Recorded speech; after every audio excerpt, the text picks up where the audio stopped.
আপনার সাথে কথা বলে খুব ভালো লাগলো, অনেক নতুন নতুন তথ্য জানতে পারলাম, যেটা আমরা তথ্যটা জানার আগে আমি আপনাকে বলবো আমার কাছে প্রমাণ নেবেন। আচ্ছা, আমি প্রমাণ দিতে রাজি আছি। বাবার জন্মস্থানের যে প্রমাণ সেটা আমি দিয়ে দিব। আচ্ছা, আপনার সাংবাদিক যদি আপনারা আপনার ইউটিউবে বলছেন যারা আসবেন একদিন, হ্যাঁ আমি প্রমাণ দিয়ে দিই। দেখুন, প্রমাণ ছাড়া কথা বলাটা আমার উচিত না। আমি প্রমাণ দিতে ভালোবাসি, আমার কাছে প্রমাণ আছে। আচ্ছা, 1885 সালের বাবা যে ফৌজদারি মামলা, সেটা ক্যালকাটা জজ কোর্ট থেকে তোলা হয়েছে 1934 সালে, সেই ডকুমেন্ট আমার কাছে আছে। Welcome back to 2024 1st January blog. My name is Shanu, তোমরা দেখছো দুরন্ত শানু। এখন আমরা রয়েছি বারাসাতে টাইম স্কয়ারে, বুঝতেই পারছো।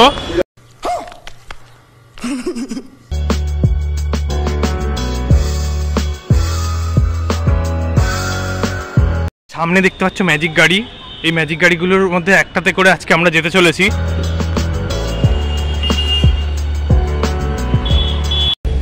আজ 2024-এর প্রথম দিন, 1 জানুয়ারি, আর সকালবেলা আমরা বেরিয়ে পড়েছি। গ্রামের পরিবেশের মধ্যে দিয়ে শীতের সকালে গাড়ি করে যেতে বেশ খুব সুন্দর লাগছিল, আর আজকে মোটামুটি ঠান্ডা ছিল।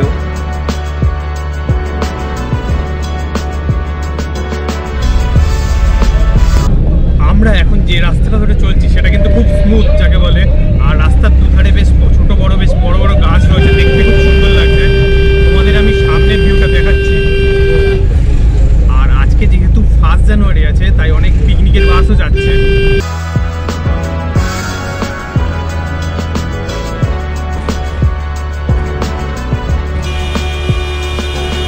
এখন আমরা মেইন রাস্তা থেকে, বদর বাজারের মেইন রাস্তা থেকে নেমে ডান দিকে চাকলা মন্দিরের দিকে যাচ্ছি।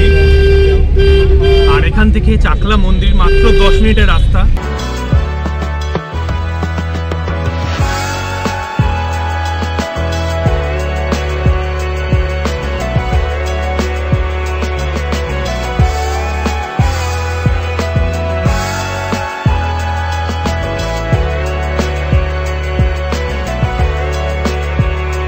আমরা চলে এসেছি চাকলা মন্দিরের একদম সামনে। দেখতে পাচ্ছ আজকে কিন্তু 1 জানুয়ারি, তার জন্য কিন্তু ভিড়টা বেশ ভালোই হয়েছে।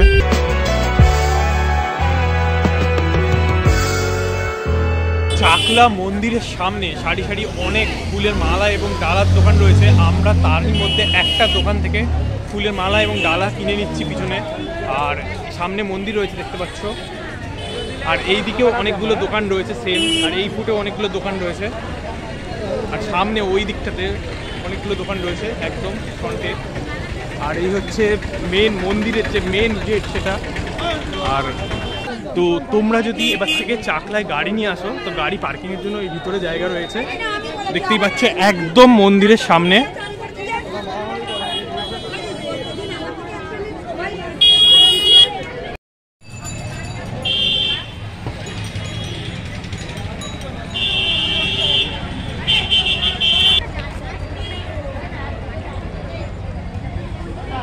আজকে আমার সামনে কুপনের জন্য যে ভিড়টা দেখো, কুপনের লাইন। হ্যাঁ, এটা কুপনের লাইন সামনে।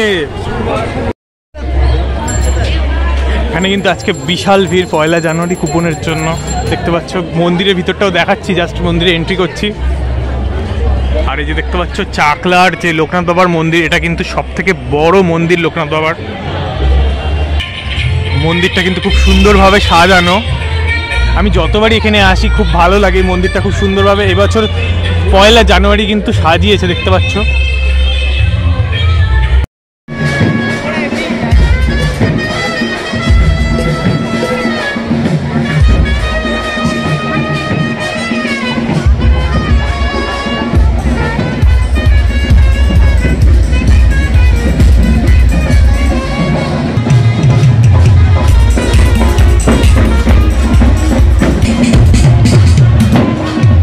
বাবার পুজোর ভিড় এতটাই বিশাল, দেখতে পাচ্ছ যে ওই দিক দিয়ে শুরু হয়ে লাইনটা পুরো এই দিকে এসে শেষ হয়েছে পুরো গোল করে। জলেশ্বরে আগের বার গেছিলাম, সেই সময় কিন্তু একই রকম ভিড় ছিল। আর এবছর বছরের প্রথম দিন জানুয়ারি মাসে চলে এসেছি চাকলা, সেখানেও আরেক বাবার মন্দিরে।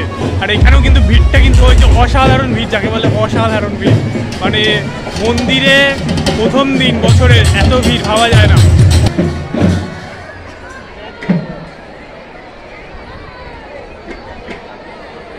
2024 কিন্তু আজকে থেকে শুরু হয়ে গেল, আর 2024-এর প্রথম দিন।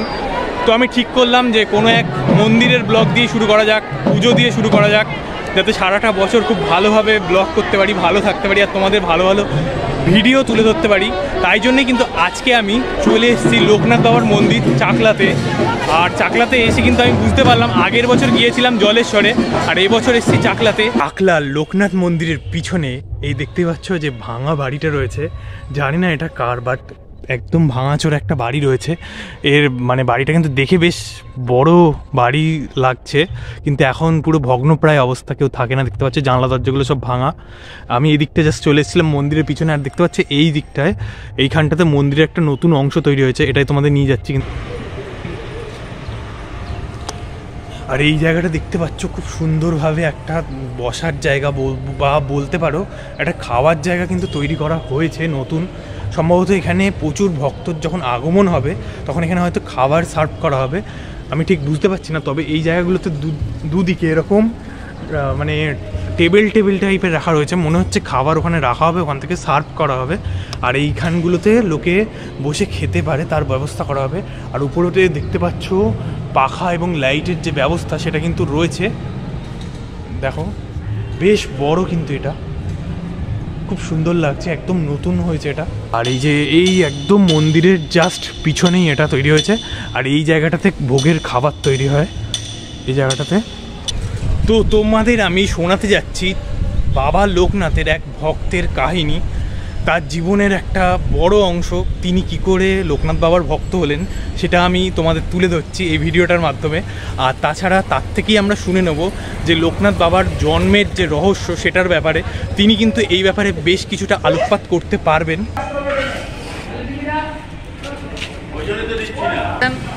যে যাদের বয়স এখন 90 বছর বয়স, আচ্ছা, বাবা 133 বছর আগে দেহ রেখেছেন। আচ্ছা, যাদের বয়স 90 থেকে 95, তাদের বাবা মা ঠাকুরদাদা তারা নিশ্চয়ই বাবাকে দেখেছেন।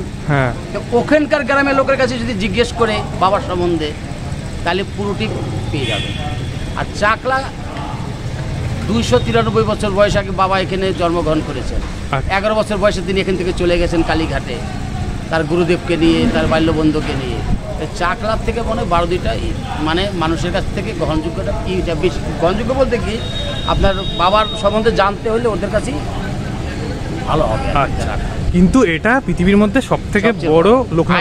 আমাদের এখানে 28 বিঘা জমি আছে। আচ্ছা, আমাদের ওই পুকুরটা আমাদের ওদিকে আমাদের আছে, এদিকে সবই আছে। আচ্ছা, আমাদের মোটামুটি আমরা চেষ্টা করছি একদম ওই রাস্তা পর্যন্ত চলে যাওয়ার আর কি। আচ্ছা, দিন দিন ভক্তের সংখ্যা বাড়ছে, মানে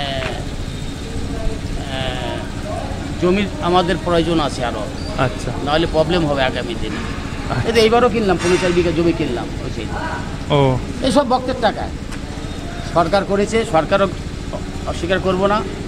মাননীয় মুখ্যমন্ত্রী চাকলার জন্য অনেকটাই করেছে, হয়তো আগামী দিনে আরও করবে। আমরা তার কাছে আরেকটা প্রজেক্ট ফেলেছি, আশা করি আমরা পাবো ওইটা।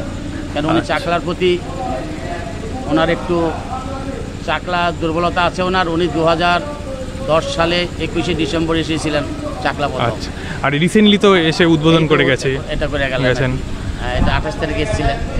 আচ্ছা, আপনার নাম এবং আপনার যে এখানে যে পোস্টে রয়েছেন সেটা যদি। আমার নাম স্বপন সেন। হ্যাঁ, আমি এই মন্দিরের ট্রেজারার। আচ্ছা, আপনার সাথে কথা বলে খুব ভালো লাগলো, অনেক নতুন নতুন তথ্য জানতে পারলাম, যেটা আমরা। তার তথ্যটা জানার আগে আমি আপনাকে বলবো, আমার কাছে প্রমাণ নেবেন। আচ্ছা, আমি প্রমাণ দিতে রাজি আছি। বাবার জন্মস্থানের যে প্রমাণ সেটা আমি দিয়ে দিব। আচ্ছা, আপনার সাংবাদিক যদি আপনারা আপনার ইউটিউবে বলছেন যারা আসবেন একদিন, হ্যাঁ, আমি প্রমাণ দিয়ে দিই। দেখুন, প্রমাণ ছাড়া কথা বলাটা আমার উচিত না। আমি প্রমাণ দিতে ভালোবাসি, আমার কাছে প্রমাণ আছে। আচ্ছা, 1885 সালের বাবা যে ফৌজদারি মামলা, সেটা ক্যালকাটা জজ কোর্ট থেকে তোলা হয়েছে 1934 সালে, সেই ডকুমেন্ট আমার কাছে আছে। বাংলাদেশে পাঠ্যপুস্তক যেটা বললাম সেটাও এখানে, এগুলো তো নেই। বাংলাদেশ তো এইভাবে করেনি, আর পাঠ্যপুস্তক যে দিয়েছে ষষ্ঠ শ্রেণীতে সে কাগজ আমার কাছে আছে তো। আচ্ছা, নিত্যগোপাল সাহা তিনি প্রথম কচুয়া চাকলায় এসেছিলেন, পরে তিনি কচুয়া করতেই পারেন মন্দির। ভারতবর্ষে আরো প্রচুর মন্দির হবে, আমেরিকাতে মন্দির হচ্ছে, সব জায়গায় মন্দির হচ্ছে। তো তিনি যখন নাকি 1982 সালে বলেছেন জন্মস্থান চাকলা, সেই ডকুমেন্ট তো আমার কাছে আছে। হ্যাঁ, আমার মুখের কথা বিশ্বাস করবেন না আপনারা, ভক্তদের কাছে এগুলো বলবেনও না। আচ্ছা আমার ডকুমেন্টটা দেখে তারপর করে দিবেন, বাস। আচ্ছা আমি এটাই চাই। আমার আচ্ছা। শুনেন, পরিষ্কার কথা বলছি, মিথ্যা বেশি দিন চলে না, সত্যটা সারা জীবন চলবে। এটি আমার থেকে ডকুমেন্ট দেখে যাবেন আপনারা। আচ্ছা ডকুমেন্টে সুবল মিত্রের ডায়েরিতেও আছে চাকলা, আচ্ছা আর অনেক কিছু আছে, আমাদের অনেক কিছু আমাদের হাতে। একজন মুসলিম লেখক নঈমুদ্দিন সাহেব, উনিও লিখে গেছেন চাকলা, সেটাও আমাদের কাছে, বইটা আমার কাছে আছে। আচ্ছা, এটা মানে এগুলো মানে ব্যাপারগুলো জানাও, লোকের কাছে প্রচার করাও, এটা খুব ভালো বিষয়। মানে লোকের অনেক দিন মানে একটা অন্ধকারের মধ্যে ছিল যে বাবার আসল জন্ম কোথায়, সেটা আপনি তাদের সামনে তুলে ধরতে চান। যারা আগ্রহী তারা অবশ্যই এসে আপনার সঙ্গে এই আমি আরেকটা আমি চাইবো যে যারা বলছে যে বাবার জন্মস্থান আরেকটা জায়গা, হ্যাঁ, আপনারা 7-14 জন একজন ইউটিউবে আসুন, 7 জন এখানে থাকুন, 7 দিন দেখবেন। আরেকটা যারা জন্মস্থান বলছে এখানে, তারা 7 দিন ওখানে থাকুক, বাবার ভক্তদেরই প্রমাণ করবে। আচ্ছা, বাবার ভক্তদের কোথায় বেশি যাচ্ছে, কোথায় বাবা আছে। হ্যাঁ সেটা ঠিক। একটা মনে রাখবেন, বাবা সব জায়গায় আছে, আপনার ঘরেও বাবা আছে। হ্যাঁ। বাবা তো একটা কথা। হ্যাঁ, আমি জীবনে কোনোদিন ঠাকুর দেবতার মধ্যে বিশ্বাস ছিলাম না, কিন্তু এই লোকনাথ বাবা একটা আমার ইতিহাস আছে। আমার মতো ছেলে এই মন্দিরের ট্রাস্টি বডিতে ঢোকারও সেই আমার নেই, মানে যোগ্যতা নেই। আচ্ছা, কিন্তু বাবাই আমাকে এখানে নিয়ে এসছে, বাবাই আমাকে একটা জীবন দিয়েছে। আবার আমার জীবনে একটা বড় অসুখ হয়েছিল, যে অসুখটায় ডাক্তার বলছিল আমি বাঁচব না। আচ্ছা, ক্যান্সারের ট্রিটমেন্ট হয়েছিল আমার 80 তারপর থেকে আপনি না, তারপর থেকে না। আচ্ছা, ক্যান্সারে যখন ট্রিটমেন্ট আমার হয়, তখন আমরা 3 জন একই রোগের ছিলাম। যখন কেমোটা আমাদের স্টার্ট করলো, 3 জন একদিনই স্টার্ট হলো, সেখানে একজন মহিলা ছিলেন, আমরা 2 জন ছেলে ছিলাম। আমি সবার ছোট ছিলাম, এদের থেকে মনে হয় আমি 10-12 বছরের ছোট ছিলাম। প্রথম দিন কেমোটাতে ওই ভদ্র মহিলা মারা গেলেন, ও কেমোটা নিতে পারলেন না, 88 কিন্তু। 21 দিন পর আবার 2 জনে ভর্তি হইলাম, ওই দাদাটাও মারা গেলেন, আমি একা নিলাম। 3rd দিন আমি একা নিলাম। 4th দিন আমি যখন ভর্তি হইলাম, একটা ইন্ডিয়ান ওষুধ পাওয়া যাচ্ছে না, ভারত গভর্নমেন্ট ব্যান করে দিয়েছিল। তখন doctor Birendra Majumdar, doctor Ashokananda Kunal, gastrologist, সবচেয়ে পিজির হেড ছিল।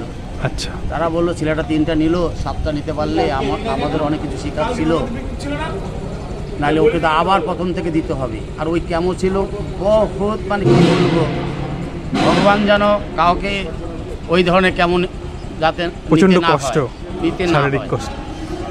যাই হোক, তারপর ডাক্তারটা বলার পরে আমি 2টো পেপার পড়তাম তখন, একটা আনন্দবাজার, একটা যুগান্তর। আমি ঠাকুর দেবতা বেশি একটা মানতাম না, কেন ছোট বয়সে আমার মাকে আমি হারিয়েছি। আচ্ছা, ভগবান বলতে আমি মাকে জানতাম। যাই হোক, মাকে যখন হারিয়েছি 7 বছর বয়সে, তারপরে আপনার লোকনাথ বাবার একটা পেপারে দেখলাম, সকালবেলা পেপার খুলে দিই কি বাবা লোকনাথের একটা অ্যাড। আমার মনে হচ্ছে মেন লাইনের হবে, আমাদের ব্যারাকপুর, সৈয়দপুর, বেলগড়িয়া পুরো একটা মন্দিরের একটা উৎসব ছিল।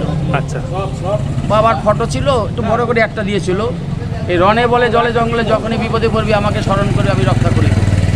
এই কথাটা আমি বললাম, কোন ব্যক্তি, কোন মহাপুরুষে আজ শুধু এত বড় কথাটা কি বলিনি। আচ্ছা, আপনি বিশ্বাস যাবেন না, আমি দুপুরবেলা খাওয়া দাওয়া করে আমি ওই পেপারটা নিয়ে বাবাকে স্মরণ করে গেট থেকে বেরিয়ে গেলাম, সিকিউরিটি গার্ডকে ধোকা দিয়ে। আমি পুরো পিজিতে সমস্ত দোকান গেলাম, কোথায় পেলাম না। তারপরে গেলাম টালিগঞ্জ গেছি, আমি তখন ক্যালকাটা অতটা চিনিও না। টালিগঞ্জ থেকে এক দোকানদার আমাকে পাঠাইলো তেজ মেডিকেলে, সেও আমাকে দিল না, সে পাঠাইলো আমাকে বাগদি মার্কেটে। বাগদি, আর এদিকে বাবাকে ডাকছি, বাবা তুমি তো বলছো বিপদে বললে, এই বিপদে বললে করবে। বাগদি মার্কেটও কেউ দিচ্ছে না। তারপরে একটা দোকানে গিয়ে বললাম, যখন আমার চোখ দিয়ে জল পড়ছে, দাদা আমি নিজে পেশেন্ট, 2 জন মারা গেছে, আপনাদের জন্য কিছু রেখে যেতে চাইছি আমি। হ্যাঁ, এবার আপনাদের বিবেক। তখন ওরা আমাকে 4টে ওষুধ, আমি 7টা নিয়েছিলাম, বললেন, এখনও বেঁচে আছি 88 সাল থেকে। তারপরে এই মন্দিরের যে চেয়ারম্যান ভূদেবচন্দ্র সেন, সে আমার জন্মের আগে একই বাড়ির ছিলাম। আমার সাথে হয়তো তার ব্লাড রিলেশন ছিল না, একই বাড়িতে ছিলাম আমরা। উনি আমার জন্মের আগে ইন্ডিয়াতে চলে আসে। হয়তো কারোর কাছে শুনেছে যে অমুকের ছেলেরা দমদমে দোকান করেছে, বাড়ি করেছে, এয়ারপোর্টের ওখানে আমার দোকানে এসে হাজির হলো। তো ওনার সাথেই 91 সাল থেকে এই মন্দিরে আসা। আচ্ছা, আপনি 91 সাল থেকে এই মন্দিরে এসেছি। তখন কম আসতাম, আমার ভাইরা বেশি আসতো। যাই হোক, উনি মারা যান, দেহ রেখেন। তারপরে ওনার ছেলে ছিল, ছেলের সাথেও কিছুদিন এসেছিলাম। তারপরে তো এই মন্দিরে 2012 সাল থেকে এই মন্দিরে কমিটিতে আছি, 11 সাল না 12 সাল থেকে। আচ্ছা, এই কাজ চলছে, বাবার আশীর্বাদে করে যাবো ভক্তদের জন্য। এটা সত্যি খুব ভালো ব্যাপার। আর আপনার কাছ থেকে শুনে মানে যারা বাবার প্রতি বিশ্বাস রাখেন তাদের বিশ্বাসটা আরও বেশি গভীর হয়ে যাবে। এটা আমি মানে তাদের কাছে পৌঁছে দিতে চাই। এইবার এখনও আমি এই বাবার এখানে ভক্তদের জন্য আমার একটাই এখনই যে এত দূর দূরান্তকে ভক্তরা আসে, আর বাবার এখানে বড় লোকের ভক্তের সংখ্যা কম, সব গরিব মানুষের। আচ্ছা, তারা কি করে, ধরেন 10 শতক জমিতে পটলের চাষ করেছে, তিনি বাবাকে ডেকেছেন, বাবা যদি পটলটা ভালো হয় তোমাকে এই পটলটা দিব আমি। আচ্ছা, প্রথম পটলটা তোমাকে দিব। আচ্ছা, যারা নয়টি থেকে আসলো, তার হয়তো এই যে আমাদের এখানে ভোগ খাওয়ার যে 35 টাকা লাগে, হয়তো 35 টাকা খাওয়ারও ক্ষমতা নেই তার, বাবাকে 20 টাকা দিল। আচ্ছা, এই 20 টাকা কীভাবে মন্দিরের কাজে লাগানো যায়, ভক্তদের আগামী দিনে আরও একটু সুযোগ সুবিধা পাওয়া যায়, এটাই করি। সব ভক্তদের ভালো ব্যাপার। ভক্তদের পয়সায় মন্দির মাননীয় মুখ্যমন্ত্রীর সহযোগিতায় চাকলা এগিয়ে যাচ্ছে। আশা করছি আগামী দিনে আরও অনেক কিছু দেখতে পারবেন আপনারা। বাস, ধন্যবাদ। এবার আমি তোমাদের এই যে চাকলার যে হেসেল সেটা আমি একটু দেখিয়ে দিচ্ছি। দেখো কত বিশাল বিশাল পাত্রে রান্না হচ্ছে, কুমড়ো কাটা রয়েছে এখানে দেখতে পাচ্ছ, আর এখানে সবজি রয়েছে। আর দেখো কত বড় বড় কড়াইয়ে রান্না হচ্ছে।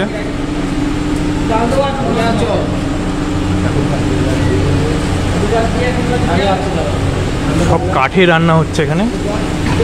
কত বিশাল বিশাল কড়াই, দেখো ভক্তদের জন্য এই পুরো রান্নাটা হচ্ছে। আপনারা মোটামুটি কখন থেকে রান্নাটা শুরু করেছেন? হ্যাঁ, সকাল 7টা। আজকে মোটামুটি কতজনের রান্না হচ্ছে এস্টিমেট? 6000। ওকে, দেখতেই পাচ্ছ ভ্যানে করে যে ভোগ সেগুলো এখান থেকে নিয়ে যাওয়া হবে। এবার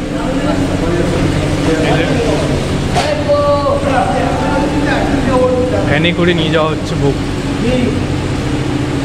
আর রয়েছি চাকলা মন্দিরের হেসেলের মধ্যে। আজকের দিনে, ছুটির দিনে, বছরের প্রথম দিন সবাই বাবার পুজো দিতে চলে এসছে।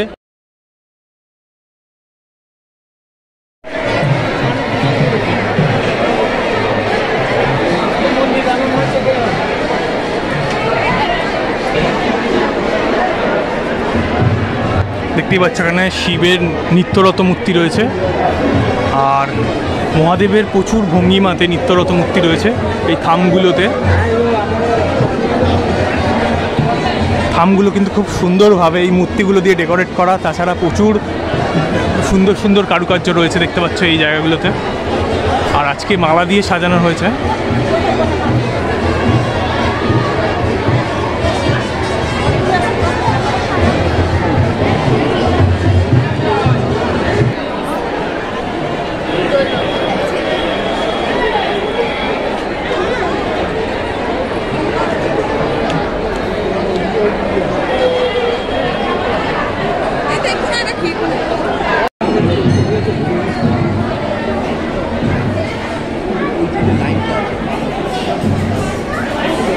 জয় বাবা লোকনাথ।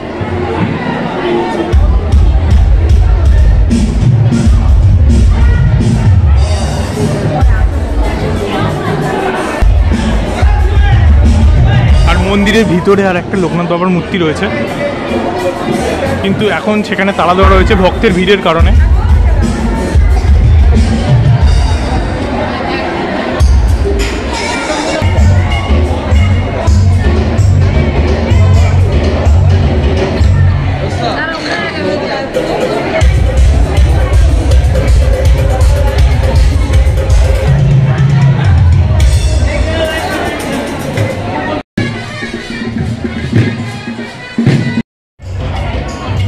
এখন আমরা রয়েছি এসেছি বাবা লোকনাথ মন্দিরের একদম যে মূর্তিটা পুজো হয় তার সামনে। আর দেখতেই পাচ্ছ আজকে ভিড়টা কীরকম পুজো দেওয়ার জন্য, এখানে দাঁড়ানো যাচ্ছে না। আজকে ভক্তদের ভিড় বেশি থাকায় তাড়াতাড়ি কুপনের জন্য যে ভোগ সেটা কিন্তু খুলে দেওয়া হয়েছে।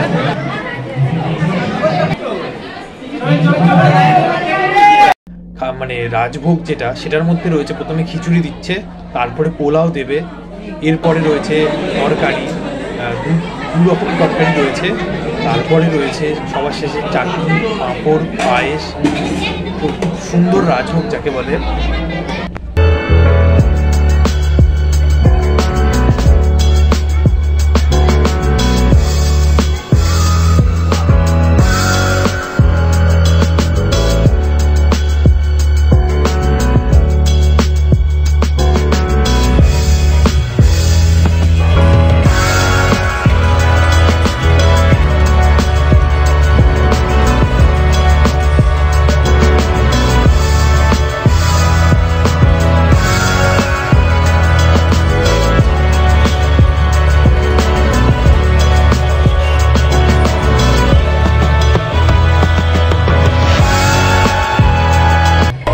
লোকনাথ মন্দিরটা দোতলায় রয়েছি এখন, না দোতলা থেকে তোমাদের নিচে যে মাঠের ভিড় সেটা একবার দেখিয়ে দিচ্ছি। আর দেখতে পাচ্ছ এখানেও কিন্তু দোতলায় কিন্তু থামগুলোতে বেশ সুন্দর সুন্দর কারুকার্য করা রয়েছে। আর এখানে দেখতে পাচ্ছ গণেশ মন্দির কিন্তু তালা দেওয়া রয়েছে।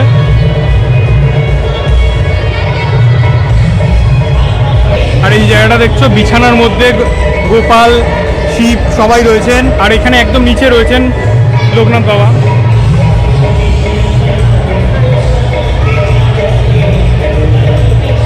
আর একদম সামনের দিকে রয়েছেন জগন্নাথ, বলরাম, সুভদ্রা।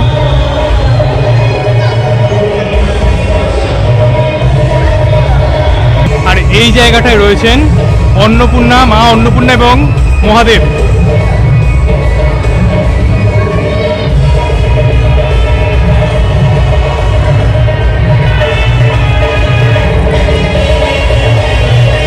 আর তোমরা দেখতে পাচ্ছ নিচে ভিড়টা, মাঠে কি চরম ভিড় হয়েছে, পুরো জায়গাটায় লোক গিজগিজ করছে পুরো।